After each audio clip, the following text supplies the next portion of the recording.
Paulo, seja bem-vindo, Paulo Henrique Amorim, com necessidade. E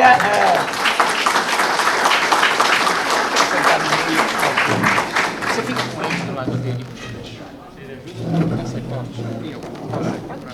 Senta aqui no meio, ele fica aí do seu lado. Fica aí, Zé Carlos. Olha, são 6h30, a gente pode ficar no máximo até 7h30, porque temos que levar o Paulo para o aeroporto. Eu acho que dá para chegar até 8h20, saindo daqui 7h30. Quem mora aqui em Florianópolis deve... Não?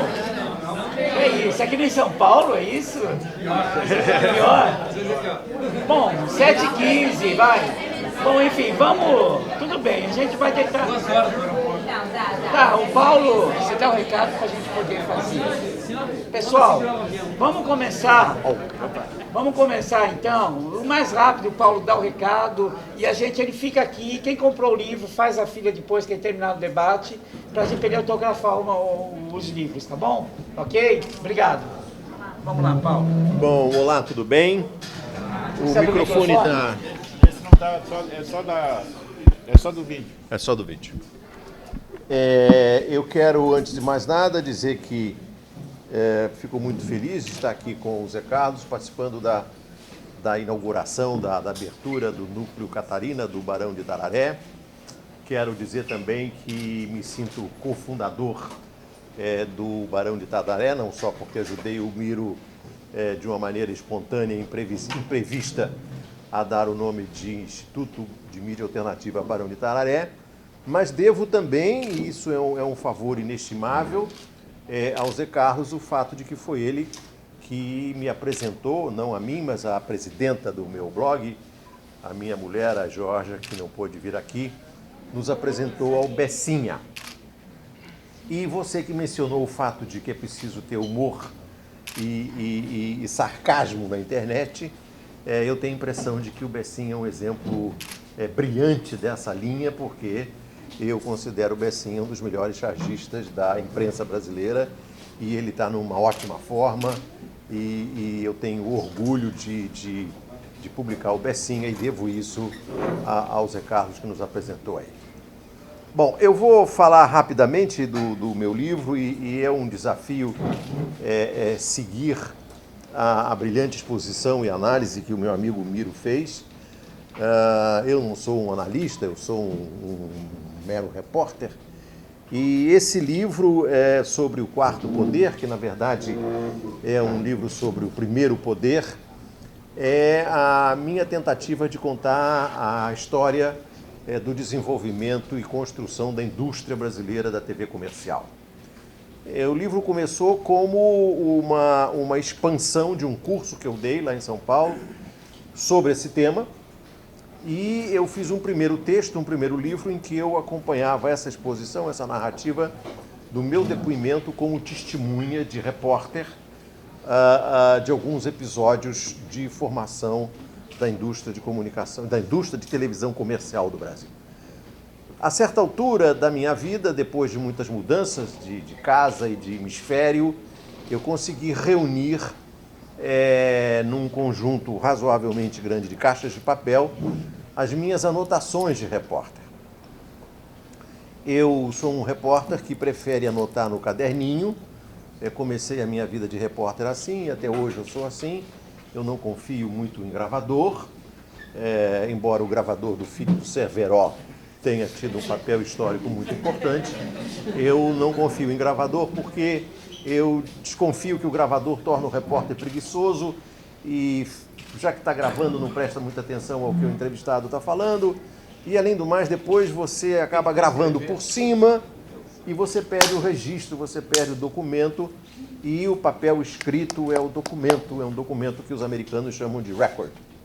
Daí a expressão off the record, porque o documento escrito, a anotação do repórter é um record, é um documento, inclusive, de valor judicial.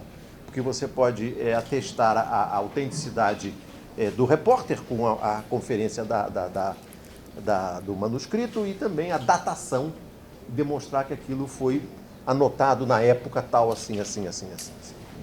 Bom, aí eu reuni todas essas caixas, contratei um jornalista profissional que passou 1 ano e 3 meses na minha companhia, manipulando essa papelada toda, porque eu ia pegando jornais e revistas e caderninhos, ia jogando nas caixas.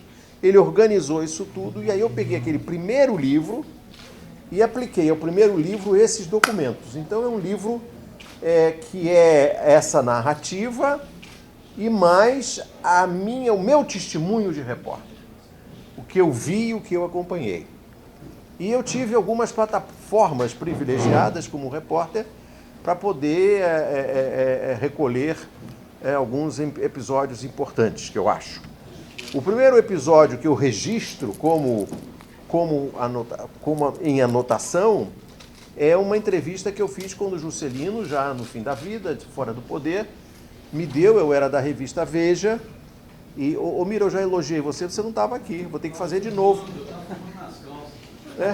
Estava fumando nas calças. O único defeito do Mira é que ele fuma. E então eu fui entrevistar o Juscelino a propósito de um aniversário do BNDE, não tinha o S na época, e o Juscelino utilizou o BNDE para financiar o programa dele de 50 anos em 5. E eu fui entrevistá-lo, essa entrevista não foi publicada, porque naquela altura o Juscelino estava no índex do regime militar e a Veja não pôde publicar essa matéria, mas eu guardei as anotações. E entre as anotações que eu fiz depois da entrevista, porque ele era muito assustado, ele era um gato escaldado, e a parte, digamos, fora do BNDE, eu anotei depois no avião e não na frente dele. Senta aí, Zé Carlos, senão eu vou ficar nervoso.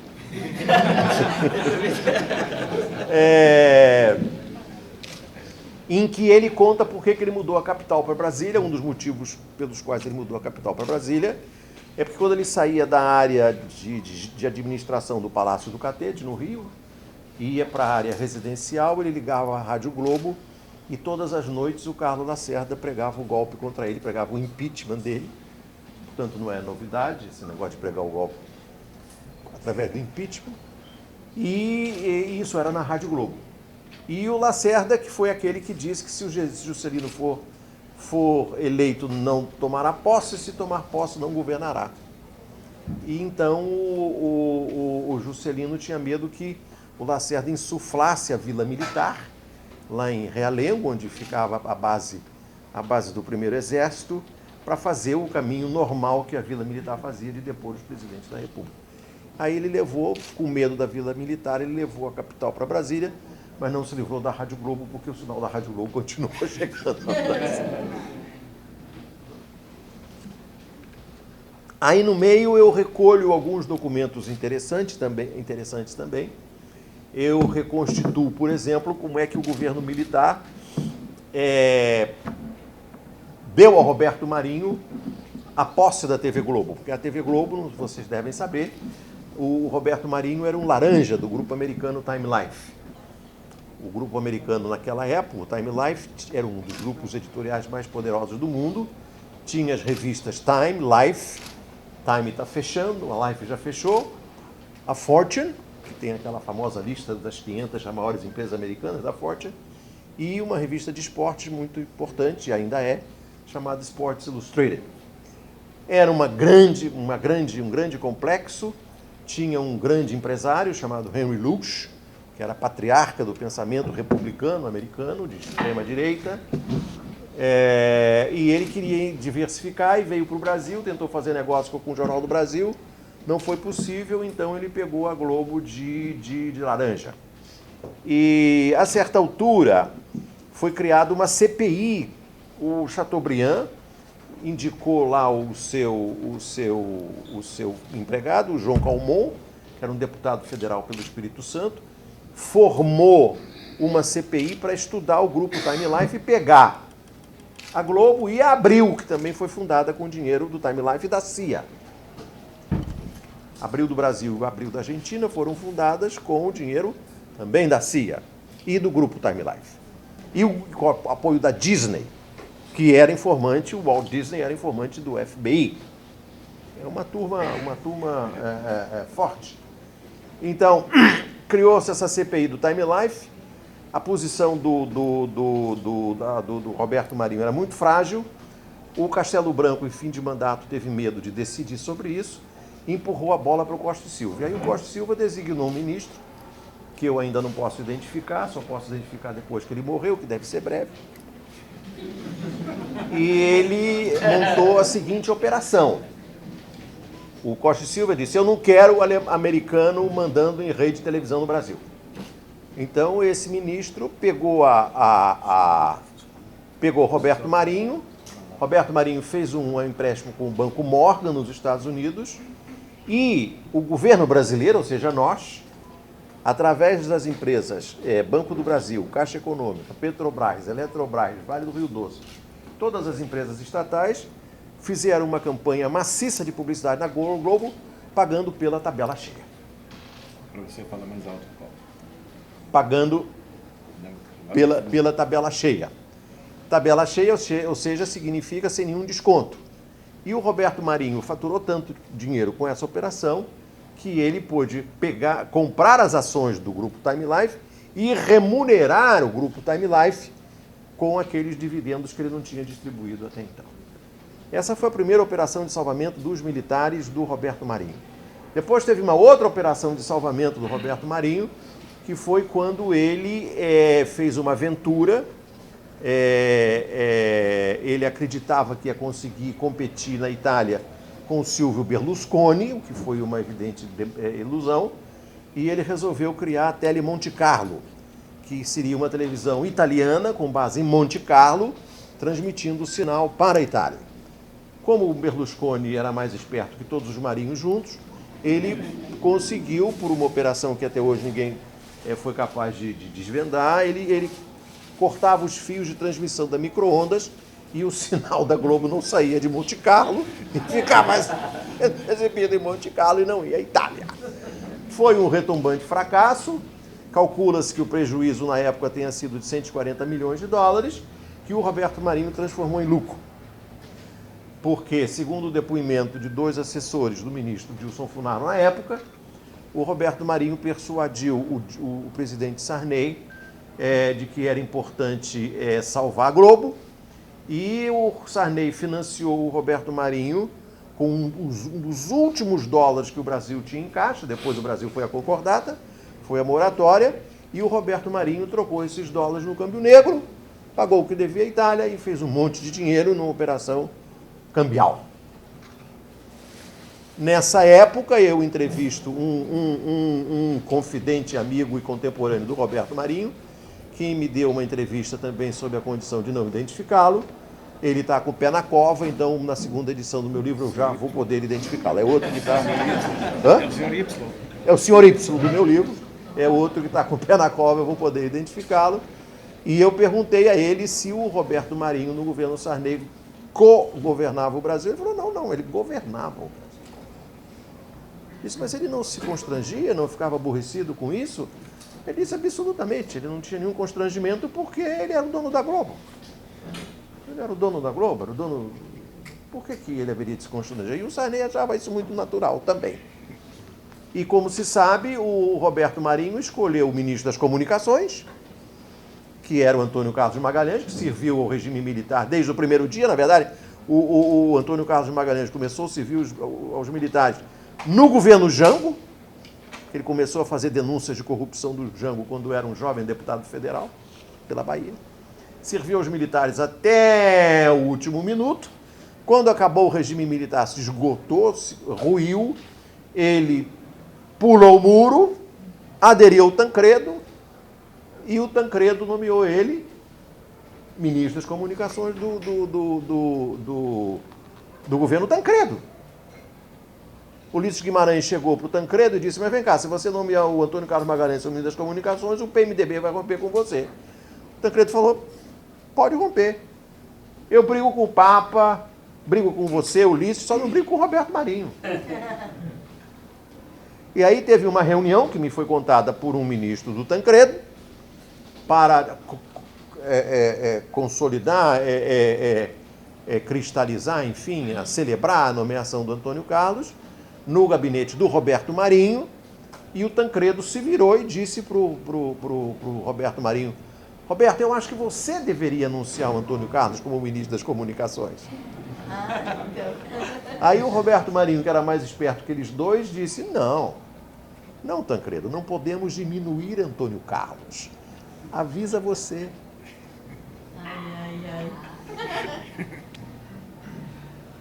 Ele era muito esperto. O Roberto Marinho era muito esperto, e eu vou mostrar para vocês como. Um dos documentos desse livro, e eu considero um dos mais interessantes, na minha modesta avaliação, é que depois do governo Sarney, o Roberto Marinho ficou vendido. Ele não tinha mais como controlar o próximo presidente da República, porque na sucessão do Sarney ele começou apoiando o Quércia, depois ele apoiou o Afif Domingues, depois ele apoiou o Mário Covas, ele exigiu do Mário Covas, com redação do Jorge Serpa, que era o editorialista do Globo, fazer um discurso do Senado defendendo um programa de governo que se chamou o choque de capitalismo, que consistia em arroxo fiscal e privatização. Esse discurso foi escrito pelo Jorge Serpa. O Mário Covas reassumiu a cadeira dele no Senado, fez o discurso e com isso o Globo apoiou ele. Mas ele estava vendido no lance, o Roberto Marinho. Ele não tinha candidato à presidência da República, tinha medo do Collor, porque ele só apoiou o Collor quando o Collor já estava na frente nas pesquisas. E ele sabia que o Collor era uma pessoa imprevisível, intempestiva, agressiva. E aí ele fez o seguinte, ele demitiu o diretor de jornalismo que tinha fundado a Globo, o Armando Nogueira, que fundou a Globo com Walter Clark, com o Boni, com o Arce, com todo mundo. Mandou o Armando embora, inventou uma crise falsa, uma pseudo-crise, e o Armando percebeu que ele estava sendo fritado para botar no lugar uma pessoa de confiança do Collor, e o Roberto Marinho, de fato, contratou um pseudo-jornalista, um jornalista de quinta extração, chamado Alberico de Souza Cruz, que foi que fez a campanha dos Marajás, dizendo que o Collor ia ser o inimigo dos Marajás. Na véspera de ser demitido, o Armando Nogueira me chamou na sala dele, depois do Jornal Nacional, e fez um desabafo dizendo que, olha, há uma conspiração e eu vou cair. Eu vou cair, mas eu vou resistir. E tenho vontade de dar uma entrevista coletiva denunciando isso. Só que não deu tempo, porque ele, no dia seguinte de manhã ele estava demitido. Cheguei em casa, depois dessa conversa com o Armando Nogueira, e anotei tudo. Está aí no meu livro. O Armando me contou, por exemplo, que uma vez eu dei um furo lá de uma notícia que o Roberto Marinho não gostou, e o Roberto Marinho botou o SNI para apurar quem era a minha fonte. O que acredito que seja um fato peculiar. O dono da empresa jornalística botar o Serviço Nacional de Informações para saber quem é a fonte do jornalista dele.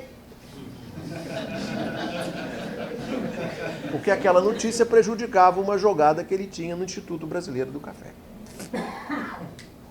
Bom, o Armando me contou isso e me contou também que o Roberto Marinho deu a ele 3 instruções básicas para editar o Jornal Nacional. E aí eu quero celebrar a exposição do meu amigo Miro, que tocou nesse ponto com uma clareza solar meridiana. O Roberto Marinho deu 3 instruções ao Armando. Só. A segunda instrução é: não quero preto nem desdentado no Jornal Nacional. Terceira instrução: se uma criança recém-nascida cair na linha do trem,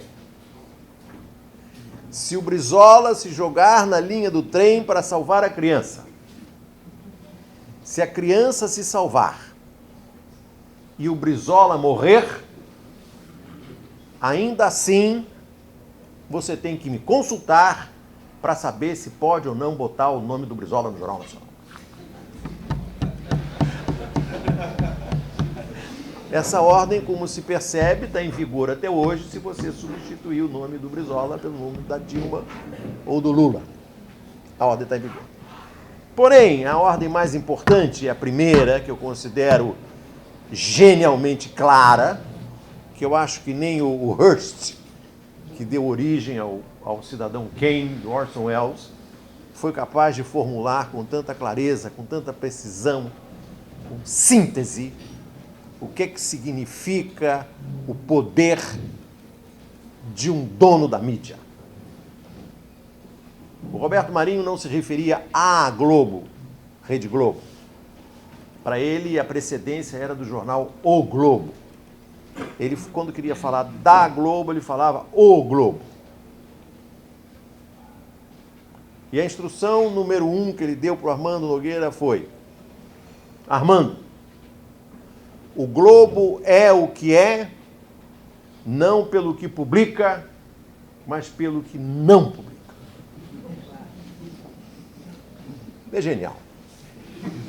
Não, é o gênio do mal. Não há síntese, não há... Nem o Hearst bolou isso. Nem o Hearst bolou, nem o Chateaubriand bolou. Eu vou encerrar essa parte de resumo do meu livro com o último documento que eu publico. É referente ao segundo turno da segunda eleição do Lula. Como vocês lembram, o Lula foi para a eleição do Lula foi para o segundo turno, entre outros motivos, porque o Lula não foi ao último debate na Globo. No mesmo dia, houve a descoberta do monte de dinheiro que os aloprados lá do Mercadante conseguiram produzir, e um delegado, Bruno, da Polícia Federal, montou uma farsa para entregar as fotos, a pilha de dinheiro para o Jornal Nacional, a Folha, a CBN e o Globo filmarem. Então, o Jornal Nacional produziu, no último dia de campanha eleitoral pseudo-gratuita, um Jornal Nacional inteiro montado com o debate, a que o Lula não foi, com a cadeira vazia do Lula, que aparecia mais do que os candidatos, e a questão do dinheiro dos aloprados. E para não desmontar essa estrutura, essa paginação do Jornal Nacional, a Globo omitiu um pequeno fato, uma notícia irrelevante, de fato, que foi o desastre da Gol, em que morreram 122 brasileiros. E a Globo tinha que saber desse fato porque o Boechat, na Band, 20 minutos antes do Jornal Nacional entrar no ar, divulgou o desastre. E toda emissora de televisão tem um sistema de rádio-escuta que permite saber exatamente o que todas as outras estão fazendo. Acabado o Jornal Nacional entrou em edição extra e deu notícia do desastre da Globo.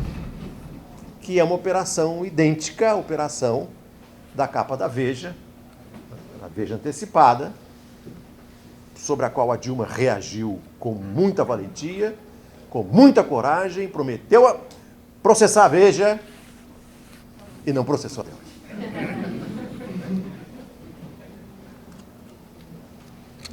Eu publiquei no meu site, no Conversa Fiada, um artigo sobre essa edição do Jornal Nacional, o título era: O Primeiro Golpe Já Houve, o segundo está a caminho, para dizer que no segundo turno ia ter um outro golpe. Não foi preciso, porque o Geraldo Alckmin produziu um fenômeno na história eleitoral das democracias.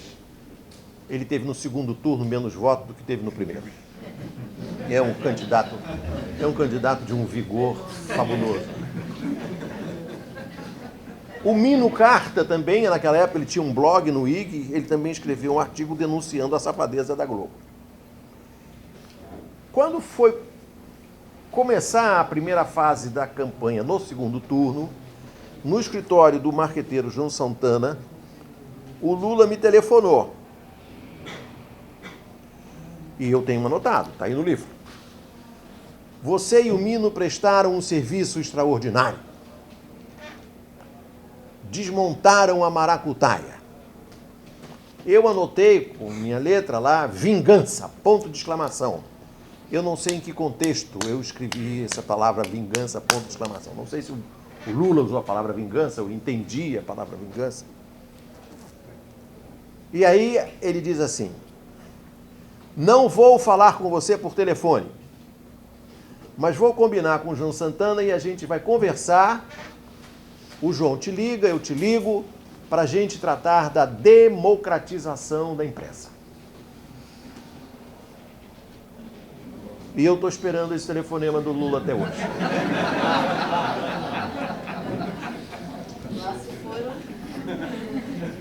O Lula não me ligou até agora. Pode ser que... Agora, eu não gostaria de dar a impressão de que eu sou muito pessimista, mas eu compartilho de uma boa parte, 99,9% da exposição do Miro, sempre enfática, sempre brilhante. Tivemos recentemente uma experiência muito legal com as professoras e os professores de Brasília, do Distrito Federal, e o Miro já defendia com a mesma ênfase, com a mesma lucidez, essa tese de que o PIG disseminou o fascismo no Brasil. Vamos falar claro. É bom levar em consideração que o meu amigo Fernando Ferro, que eu reencontrei outro dia no lançamento do livro lá em Recife, abandonou a política, porque ele teve agora, na última eleição, mais votos do que teve antes e não se elegeu. O PT perdeu 7 deputados federais em Pernambuco, não elegeu nenhum. Nenhum. Bom, então, eu tenho motivos para ter algum otimismo. Por exemplo, está havendo uma brecha tecnológica nova. A difusão da internet, as novas plataformas de comunicação, os novos mecanismos de publicidade. Está havendo uma queda significativa da audiência na TV aberta. O que paga as contas da Globo, a Globo tem a TV por assinatura, a Globo tem o jornal Globo, tem a Época, tem os sites, tem a CBN e tem o Diabo 4. Mas o que paga as contas da Globo, o custo da Globo, é o que ela fatura entre as 6 horas da tarde e as 10 horas da noite na Rede Globo de televisão. É isso que paga as contas. É isso que paga as contas.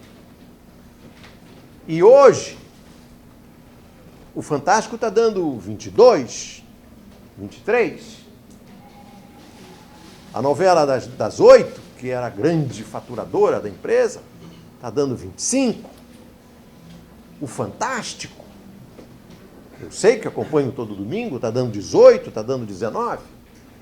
E isso não paga as contas da Globo. A Globo tem um custo fixo muito pesado. Nenhuma televisão comercial do mundo produz dentro de casa o volume de produtos que a Globo produz. O que só era possível quando a Globo tinha 80% da verba do governo federal, como tinha no governo Fernando Henrique. O que só era possível quando ela dominava 80% da verba da televisão brasileira com 50, 60, 50, 40 e hoje 30, 40% da audiência. Então, a Globo não está pagando as contas. Eu costumo dizer no meu blog, com uma pitada de humor, se o amigo me permite, que um grande informante que eu tenho, chamado Valdir Macedo, não está interessado em comprar a Globo. Porque a audiência não paga a folha. Porque além de pagar os funcionários que estão em atividade, a Globo tem que pagar todos os atores e autores de novela que não estão trabalhando no momento para não irem trabalhar na Record e no SBT. Nenhuma televisão do mundo faz isso. Nenhuma. Porque ela podia fazer isso, mas não pode mais. A Patrícia Pilar, para fazer uma novela outro dia, teve que escolher um entre 8 vestidos. Não paga a conta. Não paga a conta. Eles fizeram uma novela que precisava ter a queda de uma nevasca. Foram para o Himalaia. Não deu para filmar, porque as autoridades não deixaram que podia haver uma queda da geleira. Foram para o Chile, não deu para filmar. Aí foram lá para o Projac e fizeram uma geleira no Projac. Sabe quanto tempo ficou no ar? 8 segundos. Não paga a conta. Não paga a conta. Então, esse enxugamento. A Record, outro dia, demitiu 500 na central de produção de novela. 500.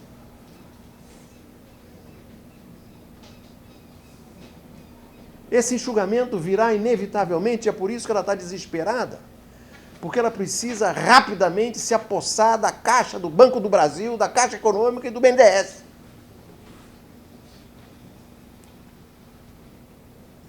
Tem o Google. Eu digo no meu site, o Google vai googlar a Globo. Porque crescentemente, não sei se vocês sabem, mas hoje o segundo maior destino de publicidade no Brasil não é o SBT, nem é a Record, é o Google. O maior anunciante do meu modesto site Conversa Fiada é o Google, que não paga imposto de renda no Brasil, como observou o Miro, e me paga em dólar na agência do Bradesco da minha rua.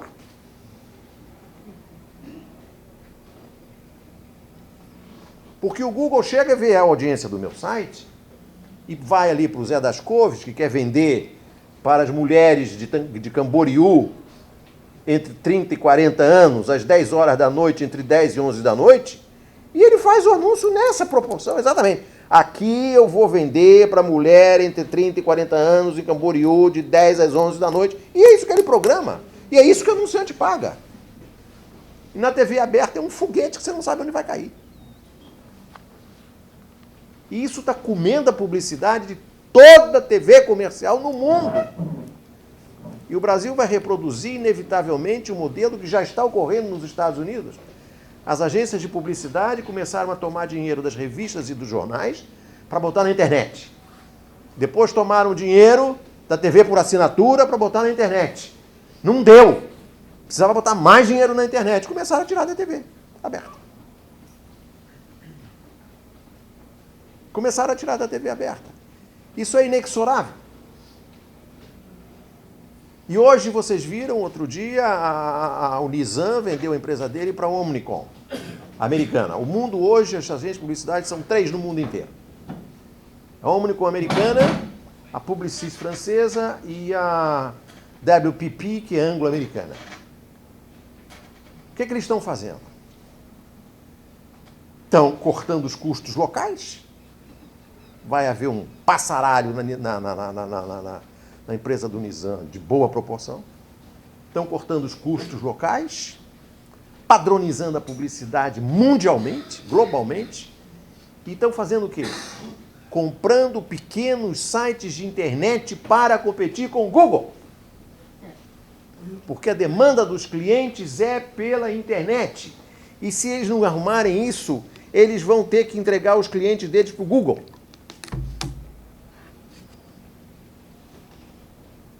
Então, os gênios da publicidade brasileira, o Nizam, o Washington Oliveto, do iLib, que faziam aqueles comerciais fabulosos de 30 segundos, estão sendo substituídos pelos meninos do YouTube. E essa é uma linguagem que nós, blogueiros sujos, temos que desenvolver cada vez mais no nosso modesto espaço, na nossa modesta tecnologia. Além disso, outro fenômeno tecnológico inevitável, que é a divulgação de conteúdo over the top, como, por exemplo, o Netflix. O Netflix, em um ano, conseguiu 5 milhões de assinantes no Brasil. E quantos empregados tem o Netflix? Para controlar a programação no Brasil, em toda a América Latina? 10. deve ser o número de maquiadores do William Bonner.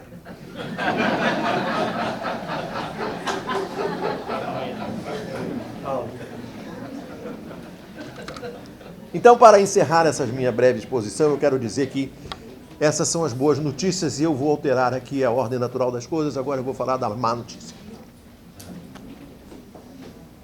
Eu acho que o episódio do Delcídio, a divulgação da fita do Delcídio,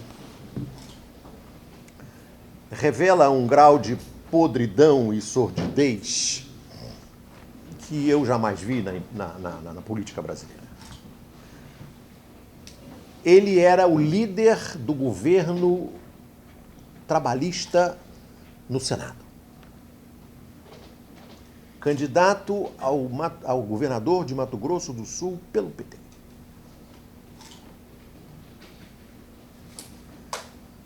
Aquilo é uma conversa que o El Chapo mexicano e o Pablo Escobar não travariam. Se fosse possível gravar uma conversa do Chapo com Pablo Escobar, não seria tão sórdida. Tão sórdida.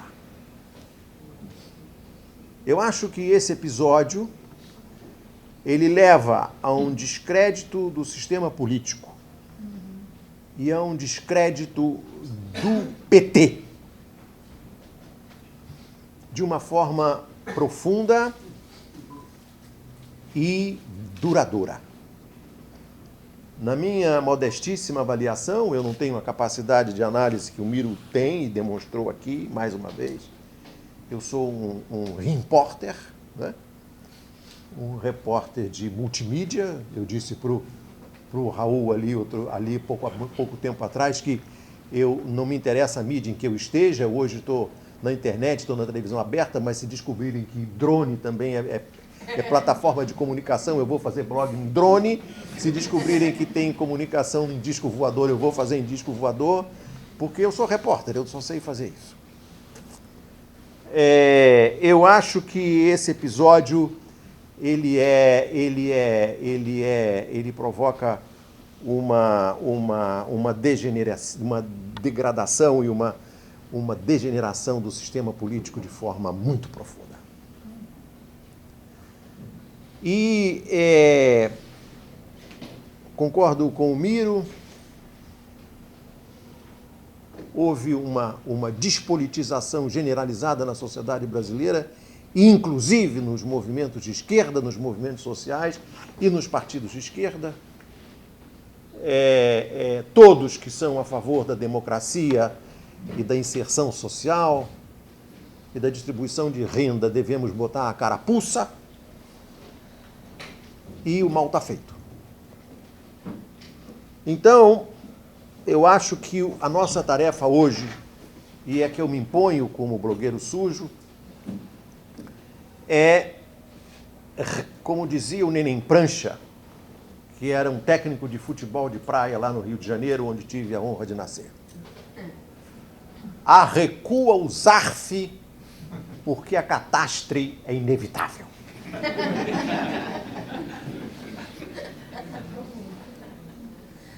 Põe os 11 na grande área, chama o banco, põe dentro da pequena área e vamos tentar preservar o que a gente já ganhou.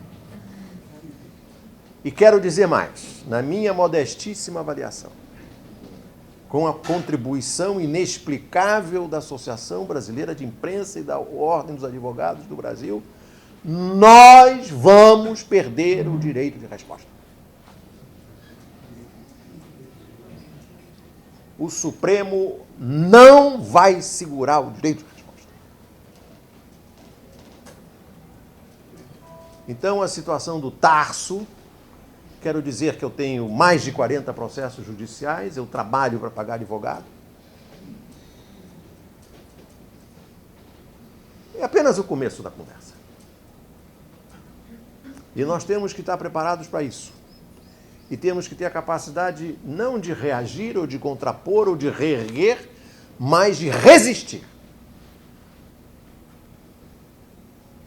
E se os fados nos acompanharem, se os ventos soprarem na nossa direção, existe a possibilidade de... Eu acho que o PT está fora da sucessão da Dilma. Existe a possibilidade de alguém ligado ao campo da esquerda, com uma inclinação do centro e à esquerda, poder enfrentar a direita, a Casa Grande, como diz o meu amigo Mino Carta. Porque a Casa Grande também tem os seus pequenos problemas. O Aeroécio, como diz o Miro, passou a lua de mel dele no Waldorf Astoria, pago pelo André Esteves, agora encarcerado. O Fernando Baiano, que negociava com o Cerveró, que negociava com o Dulcídio. O Fernando Baiano nada mais era do que um testa de ferro, um laranja do Preciado, que é sócio do Serra. E quem quiser saber quem é o Serra e quem é o Preciado, tem que ler o livro do nosso amigo Amaury Ribeiro Júnior, que estão lá, o Serra e o Preciado estão lá até o pescoço, em várias tramóias. Ah, mas não vão ser presos. Não há a menor possibilidade. O erro do Dulcídio foi sair do PSDB e ir para o PT, porque se tivesse no PSDB não ia preso nunca.